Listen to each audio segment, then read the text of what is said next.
দেখো যে ভাত বেড়ে নিয়েছি, সব কিছুই বেড়ে নিয়েছি। ভেন্ডি ভাজা করেছি, এটা হচ্ছে সজনে আলু পোস্ত,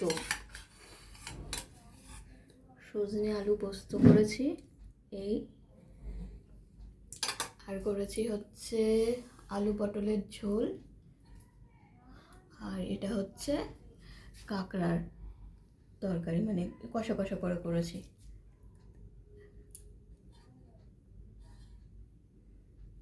এই হচ্ছে আজকে খাবার। কাঁকড়াটা কেমন হয়েছে জানি, একদম পুরো কষা করে করেছি কাঁকড়াটা, লাল লাল